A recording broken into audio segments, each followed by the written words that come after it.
सोनभद्र जा रही प्रियंका गांधी को इंतजामिया ने रास्ते में ही रोक लिया है। वाराणसी से 22 किलोमीटर दूर नारायणपुर में प्रियंका गांधी को रोका गया। प्रियंका गांधी इंतजामिया के सख्त रवैये के खिलाफ एहतजाज में धरने पर बैठ गई हैं।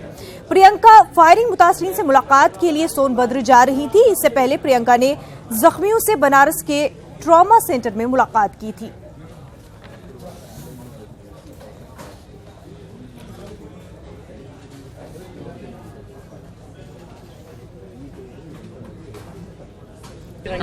मैंने प्रशासन से कहा है कि मुझे ऑर्डर दिखा दें, किस आधार पर रोका गया है, किस कानून ने कहा है कि मैं यहाँ से नहीं जा सकती।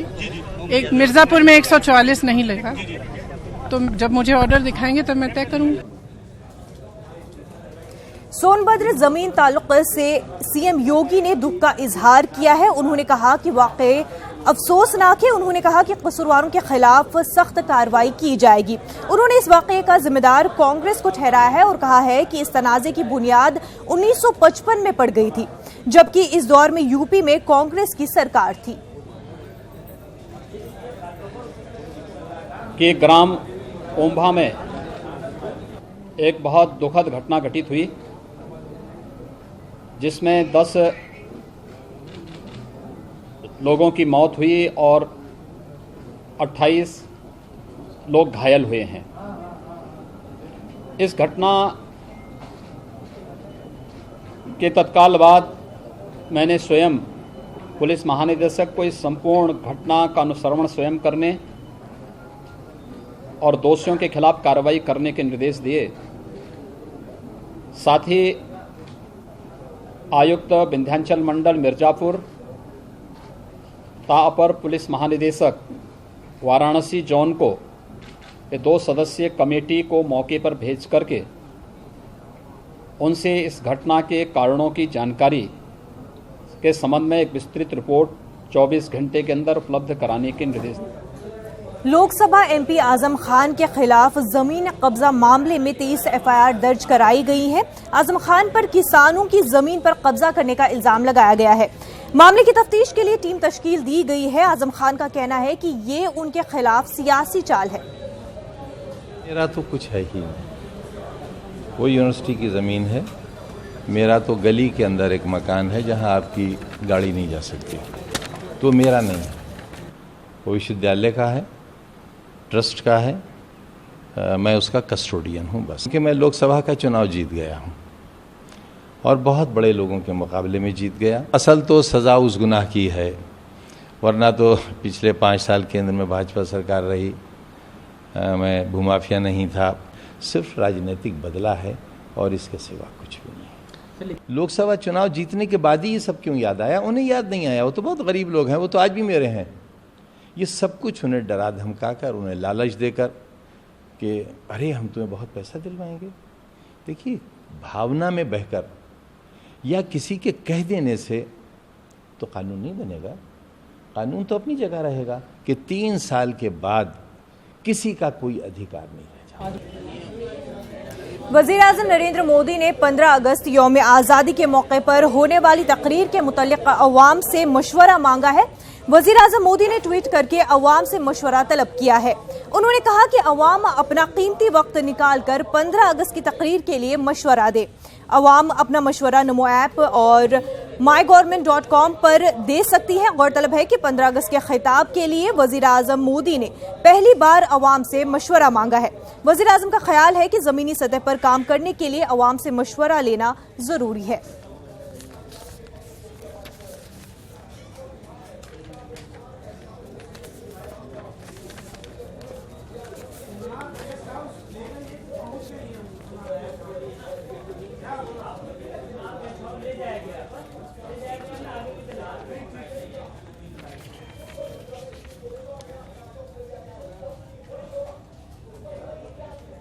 बाबरी मुनहदम मस्जिद के मामले में सुप्रीम कोर्ट ने जज एस.के. यादव की मुद्दतकार बढ़ा दी है। सीबीआई की स्पेशल जज की मुद्दतकार बढ़ा दी गई है। सुप्रीम कोर्ट ने जज की मुद्दतकार इसलिए बढ़ाई ताकि जज ट्रायल पूरा कर सके। सुप्रीम कोर्ट ने कहा कि ट्रायल पूरा करके फैसला 9 महीने के अंदर सुनाया जाए। लखनऊ की सीबीआई अदालत में बीजेपी लीडर डाउनी जोशी और उमा भारती समेत 12 मुजमिन पर साजिश के लिए मुकदमा चल रहा है। वाज़ेह है कि 30 सितंबर को एसके यादव को रिटायर होना था।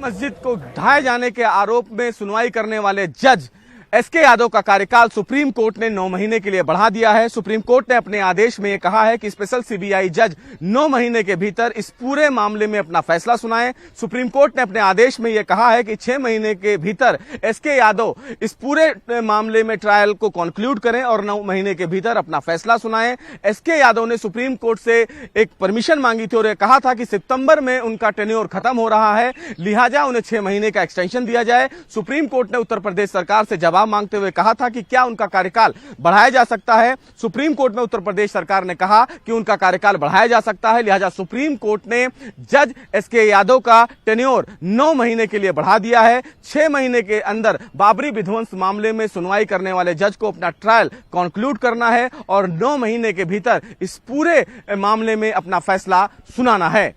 कैमरामैन गौरव के साथ सुशील पांडे, न्यूज़ 18 दिल्ली। इस वक्त एक बड़ी खबर कर्नाटक को लेकर के सामने आ रही है। एतमाद का वोट 1:30 बजे तक हासिल करना मुमकिन नहीं, कुमारस्वामी का बयान। वोटिंग से पहले बहस होनी चाहिए। कुमारस्वामी का कहना है कि एतमाद का वोट 1:30 बजे तक हासिल करना मुमकिन नहीं है, वोटिंग से पहले बहस होनी चाहिए। कर्नाटक का सियासी नाटक अभी तक जारी है। आज फैसला होना था, लेकिन एतमाद का वोट 1:30 बजे तक हासिल करना मुमकिन नहीं है, ऐसा कुमारस्वामी का कहना है। उन्होंने कहा वोटिंग से पहले बहस होनी चाहिए। हमारे साथ हमारे नुमाइंदे रोफ इस वक्त जुड़ चुके हैं। रोफ, आपसे जानना चाहेंगे कि आज 1:30 बजे तक फैसला सुनाया जाना था, लेकिन फिर से कुमारस्वामी कह रहे हैं कि अब बहस और होनी चाहिए इस मामले को लेकर। जी बिल्कुल भी, रियासत की असेंबली में इस वक्त जो है जो बहस है, बहस का सिलसिला तवील होता हुआ दिखाई दे रहा है और ऐसा महसूस हो रहा है कि 1:30 बजे जो गवर्नर ने डेडलाइन दी है उस पर जो है रियासत की हुकूमत, वजीर आला शायद अमल नहीं करेंगे, ये वाज़ह दिखाई दे रहा है। क्योंकि इस वक्त जो है कृष्णा बैरेगौड़ा जो काबीना वजीर हैं वो तवील गुफ्तगू कर रहे हैं राज्यपाल के और हुकूक पर, और फिर जो लेजिस्लेचर है उसके तमाम चीजों पर गुफ्तगू तवील से गुफ्तगू हो रही है, बहस हो रही है। कानून के मुख्तलिफ पहलुओं पर बहस हो रही है कि क्या गवर्नर इस तरह की हिदायत दे सकते हैं या नहीं दे सकते हैं। ये तमाम जो है बहस और है और अब देखना है कि कुछ ही वक्त बचा है। 1:30 बजे से पहले जो है इन्हें जो अक्सरियत साबित करना है। लेकिन कुमारस्वामी ने भी ये इस दौरान ये बयान दिया है कि 1:30 बजे से कब्ल जो है अक्सरियत साबित करना मुमकिन नहीं है। जी रूफ, जिस तरह से कल भी कुमारस्वामी ने वक्त लिया था बहस के लिए और बहस बहुत लंबी चली थी और उसके बाद फिर बीजेपी के जो अरकान हैं उन्होंने इस बात को लेकर धरना भी दिया था, वो घर भी नहीं गए थे, वहीं पर सोए थे। तो आज फिर से कुमारस्वामी जो है वक्त मांग रहे हैं बहस के लिए। क्यों इतना डिले कर रहे हैं कुमारस्वामी? क्या उनको अभी भी लगता है कि बाकी अरकान फिर से शामिल हो सकते हैं उनकी पार्टी में? जी यही स्ट्रैटेजी हो सकती है कांग्रेस और जेडीएस की, जिस तरह से वो चाह रहे हैं कि आज का दिन टाल दिया जाए। क्योंकि आज का दिन अगर टाल दिया गया तो कल जो है शनिचर है और फिर इतवार है, 2 दिन की जो है छुट्टी रहेगी असेंबली इजलास के लिए और पीर के दिन से असेंबली इजलास फिर दोबारा शुरू हुआ। इस दौरान जो है इन्हें जो वक्त मिलेगा, क्या वो इस वक्त का इस्तेमाल करते हुए बाकी अरकान को वापस लाएंगे, ये कोशिश, ये स्ट्रेटेजी जो है इस वक्त इख्तियार किए हुए है। किसी भी तरह जो है ये जो बहस और मुबाहिस का सिलसिला तवील होता जा रहा है। इस दौरान हमें ये भी खबर मिली थी कि जैसा कि हमने पहले भी बताया था कि रियासती हुकूमत जो है सुप्रीम कोर्ट से रुजू होने वाली है, खास तौर पर व्हिप और जो गवर्नर ने जो हिदायत दी है उस ताल्लुक से आज लेकर सुप्रीम कोर्ट में रुजू होने वाली है। लेकिन अभी तक इस तरह की कोई पहल गवर्नमेंट की जानिब से नहीं हुई है। अलबत्ता जो है डिस्कशन का सिलसिला जारी है और कोई ऐसा शुरू में इब्तदाई खबरों में से ये मालूम हो रहा था कि वजीर आला जब खिताब कर रहे थे तो खिताब के आखिर में शायद इस्तीफे का ऐलान कर सकते हैं, लेकिन वजीर आला ने इस्तीफे का ऐलान करने के बजाय इस पर कहा कि इस पूरे मामले पर मजीद बहस की जरूरत है। तो इस वजीर आला के इस ऐलान के बाद अब जो है कृष्णा बैरेगौड़ा जो है तवील गुफ्तगू कर रहे हैं, कानून के मुख्तलिफ पहलुओं पर रोशनी डाल रहे हैं और स्पीकर को ये आगाह कर रहे हैं कि गवर्नर जो है इस पूरे मामले में ऐवान को किस तरह हिदायत दे सकते हैं या नहीं दे सकते हैं। इस तरह कानूनी पहलुओं पर इस वक्त बहस हो रही है असेंबली में। जी बिल्कुल रऊफ, बेहद शुक्रिया आपका तमाम तफसीलात के लिए। नाजरीन, आपको बता दें कि कर्नाटक का सियासी नाटक अभी भी लगातार जारी है। एतमाद का वोट 1:30 बजे तक हासिल करना मुमकिन नहीं है, ऐसा कुमारस्वामी का कहना है। उन्होंने कहा है कि वोटिंग से पहले बहस होनी चाहिए।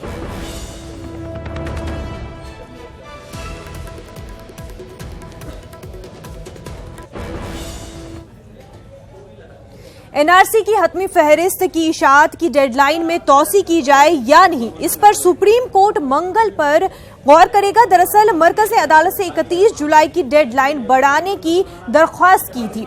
मरकज के मुताबिक एतराजात और दावों के निपटारे के लिए मजीद वक्त दरकार है, इसलिए मजीद 1 महीने की मोहलत दी जानी चाहिए। कोऑर्डिनेटर पर हजीलग ने अदालत में रिपोर्ट पेश की है। उन्होंने कहा है कि अब तक 36 लाख अफराद के दावों की तस्दीक की जा चुकी है। हतमी फहरिस्त मुरतब करने के लिए प्रतीक हेजीला ने मजीद वक्त मांगा है।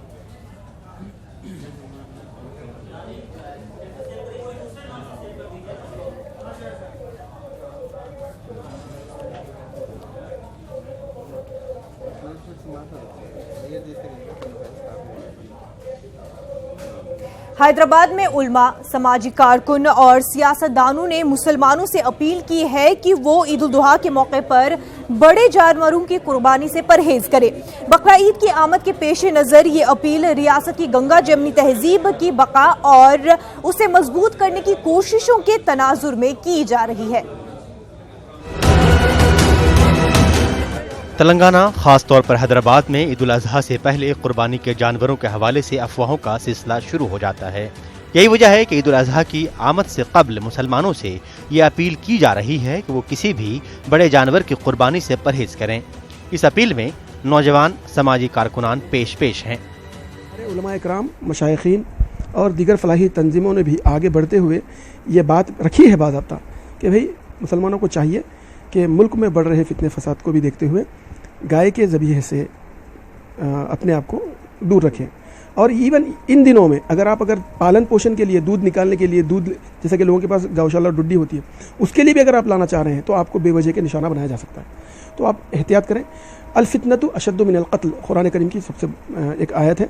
सबसे बेहतरीन ये मिसाल इस आयत के हिसाब से इस बात पर यह फिट बैठती है कि फितना जो है कत्ल से बढ़कर होता है। फितना एक ऐसी चीज़ होती है जो लोगों तक पहुँचते वो एक बहुत बड़ी आफत की शक्ल अख्तियार करती है।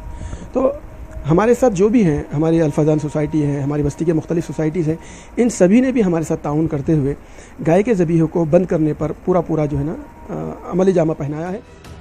तेलंगाना के वजीर दाखिला मोहम्मद महमूद अली ने भी कुर्बानी के सिलसिले में आवाम से बरादरान वतन के जज्बात की कद्र करने की अपील की है। मैं आपके मीडिया के जरिए मेरे तमाम भाइयों से गुजारिश करता हूँ, गाय को मत लाइए आप। गाय की कुर्बानी से एहतियात कीजिए। जिस धर्म में गाय का इज्जत की जाती है, उसकी रिस्पेक्ट दी जाती है, पूजा की जाती है, तो मेरे मुस्लिम भाइयों से मैं भी गुजारिश करता हूँ, गाय की कुर्बानी से टोटल एहतियात कीजिए।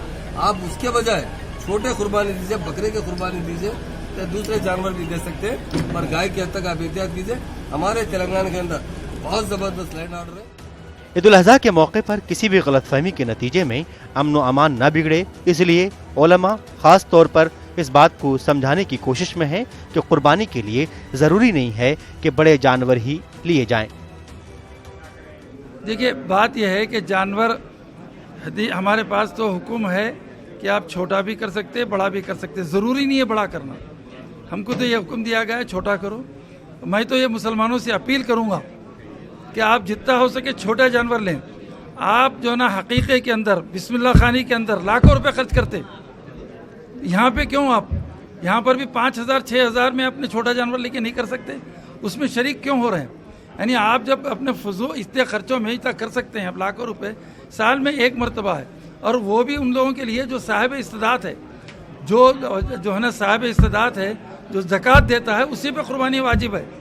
हम शौक़ के खातिर इनको लेके उसको लेने के बजाय, और फिर दारुल देवबंद ने भी तो फतवा दिया है कि हमको एहतियात करना चाहिए।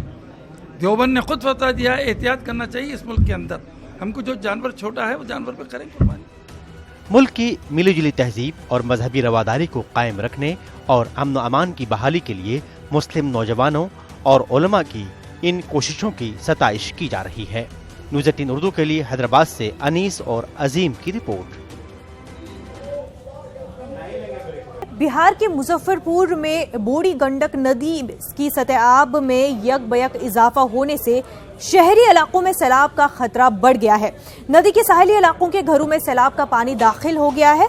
कई मंजिला इमारत में रहने वाले लोग ऊपरी मंजिल में चले गए हैं, लेकिन गरीब लोग झोपड़ियां छोड़कर जाने के लिए मजबूर है। इलाके के लोग खुद साख्ता कश्तियों की मदद से घरों से निकल रहे हैं, लेकिन इंतजामिया की तरफ से कोई इंतजामात नहीं किए गए हैं। जानकारी दे रहे हैं न्यूज़ 18 के नुमाइंदे सोधी।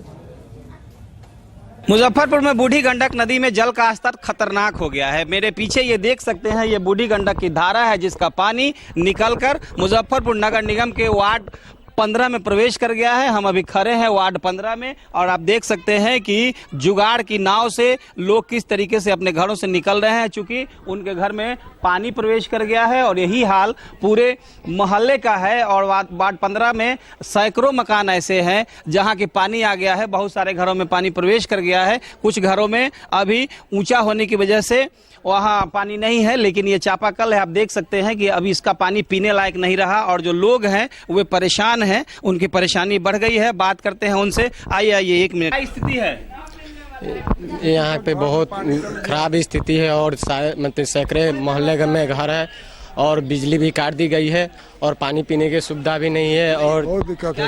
हमको घर सब देख रहे हैं, सब बाहर में बैठा हुआ है। जरा ठीक से इसको पूरी तरीके से दिखाएंगे कि थर्मोकोल के सीट पर और जुगाड़ वाली नाव ये बनाई गई है और इस नाव के माध्यम से ही लोग अपने अपने घरों से निकल रहे हैं। क्या स्थिति है इलाके में? बहुत स्थिति गंभीर है। हम लोग तो सुबह से खाना पीना कुछ नहीं खाए हुए जा रहे हैं कि अब होटल उटल में नाश्ता पानी करके आएंगे। कोई उपाय नहीं है, कोई प्रशासन न कोई बाल बच्चे सब जतर है। जो पानी है यह रास्ता है और रास्ते पर आप देख सकते हैं कि हम निकल रहे हैं और घुटने से ऊपर पानी है। तो ये जल स्तर दिखा रहा है कि वार्ड 15 के मोहल्ले में रास्ते पर जब इतना पानी है तो इससे पीछे जहां हम नहीं जा पा रहे हैं उधर जाने में लोग बता रहे हैं कि खतरा है। तो वहां क्या हालात होंगे इस बात को आसानी से समझा जा सकता है। बहुत सा पानी प्रवेश कर गया, तो बालो बच्चा लोग किधर गया नहीं गया कुछ पता नहीं है। सामान वगैरह सामान तो कुछ यही में पड़ा हुआ रह गया, कुछ थोड़ा बहुत वो निकाले हैं, सब देख लीजिए। पूरे मोहल्ले में पानी भर गया है। तो बाढ़ की जो तबाही है वह बढ़ती जा रही है मुजफ्फरपुर में और यह तबाही अब शहर की ओर आने लगी है। सुधीर कुमार, न्यूज़ 18, आश्रम घाट, मुजफ्फरपुर। शुमाली बिहार में सैलाब का पानी कम हो रहा है, लेकिन लोगों की मुश्किलें हैं कि अभी कम नहीं हो रही है। मकान मुनहदम हो रहे हैं, राहत के इंतजार में है लोग और पीने का पानी भी नहीं है और अब बीमारियों का खतरा भी लाहक है। पानी कम हुआ, मुसीबत बढ़ी।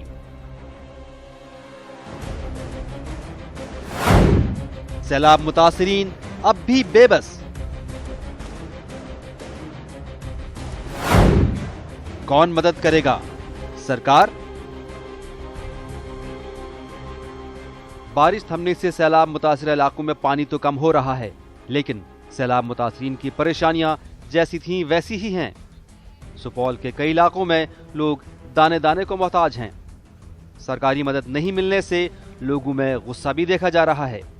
न्यूज़ 18 की टीम बाढ़ प्रभावित सुपौल जिले में है। पिछले 5 दिनों से बाढ़ की विभीषिका झेलने को अभिशप्त है सुपौल जिले के लोग और कोसी मैया ने थोड़ी राहत दिखाई है। पानी का जो लेवल है वो कम हो गया है, यानी कोसी मैया ने यहाँ के लोगों पर थोड़ी रहम दिखा दी है। नहीं मिला कुछ नहीं। यहाँ पर सामूहिक रसोई घर है? नहीं। कोई अधिकारी आया? नहीं, कोई नहीं आया, कोई नहीं। अब टई पंचायत क्या है? नहीं आया। सुपौल में सैलाब में बहकर आए जानवर अब लोगों के लिए मौत का सबब बन रहे हैं। एक सांप ने 15 बरस की गुलनाज को काट लिया। सदर अस्पताल में डॉक्टरों ने गुलनाज को बचाने की कोशिश तो की, लेकिन वो बच नहीं सकी। सच ही कहा गया है कि बाढ़ आती है तो साथ में तबाही भी लेकर आती है। शायद एक बच्ची की जान इसी बाढ़ ने ले ली। और देखिए किस तरीके से एक 15 साल की बच्ची जो सांप के काटने से पिछले 1 घंटे से न्यूज़ 18 के कैमरे पर डॉक्टर जो सदर अस्पताल सुपौल है 1 घंटे तक जद्दोजहद करने के बाद जो गुलनाज है अब इस दुनिया में नहीं है। मधुबनी में सबसे ज्यादा तबाही कमला नदी का बांध टूटने से हुई है। फिलहाल बारिश बंद है, लेकिन अब भी लोगों की परेशानियां कम नहीं हुई हैं। यहाँ पानी में आप सांपों को भी तैरते हुए देख सकते हैं। मधुबनी जिले में सबसे अधिक बाढ़ की तबाही कमला नदी के तटबंध के टूटने की वजह से हुई। 3 जगह तटबंध के टूटने के बाद जो बाढ़ का पानी था वो कई बड़े इलाके में फैला और जो तबाही का मंजर है वो अब सामने है। यूं तो मधुबनी में हर तरफ पानी ही पानी है, लेकिन झंझारपुर में लोगों को साफ पानी नहीं मिल पा रहा है। हालांकि सरकार की तरफ से कुछ मकामात पर टैंकर से पानी पहुंचाया जा रहा है। ये सरकार अपनी तरफ से पानी का टैंकर तो भेज रही है, लेकिन लोगों का कहना है कि पानी बहुत साफ नहीं रहता है। अभी इन लोगों का ये पेयजल की लेकर के समस्या बनी हुई है। उधर पूर्णिया में सौरा नदी में अभी भी तोहियानी है, जिसकी वजह से आसपास के गांव में सैलाब के हालात बने हुए हैं। आप हालात देख सकते हैं कि कई घरों में पानी घुसा हुआ है। जो खास करके नदी के बगल के इलाके के लोग हैं उनके घरों में पानी घुसा हुआ है और इन लोगों की मांग है कि जल्द प्रशासन के द्वारा राहत और बचाव के कार्य किया जाए। इधर अररिया में सैलाब का पानी कम तो हो रहा है, लेकिन अब भी जिंदगी जीना किसी जंग से कम नहीं है। यहाँ जोकी हाट के तारन प्लासी मार्ग पर लोग अपनी जिंदगी मुसीबत में डालकर केले के तनों की मदद से नदी पार करने पर मजबूर हैं। Report news 18 Urdu. झारखंड के वजीर आला रघुवर दास जल्द ही मुसलमानों को एक और तोहफा देने जा रहे हैं। 1,50,00,000 की लागत से 2 मंजिला मुसाफिर खाना बनकर तैयार हो गया है। रांची के डुरंडा दरगाह अहाते में मुसाफिर खाना की तामीर बेहद खुशी है लोगों में इस मुसाफिर खाने की तामीर से। देखिए रिपोर्ट।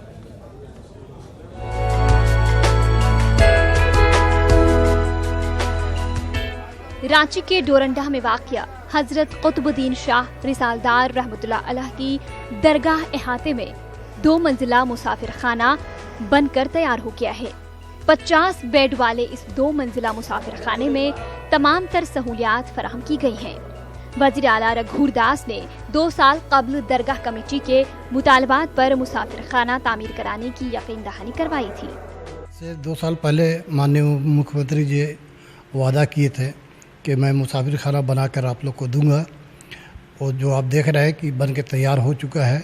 और बहुत जल्द माननीय मुख्यमंत्री जो है इसका उद्घाटन करेंगे और उसकी जितनी भी तारीफ की जाए रिसालदार दरगाह कमेटी की जानिब से कम है।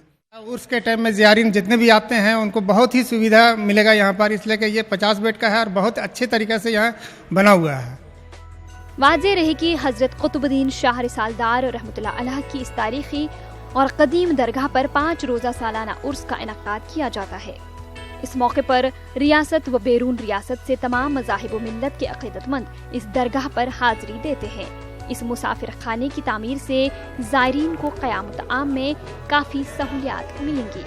न्यूज़ 18 उर्दू के लिए रांची से नौशाद आलम की रिपोर्ट।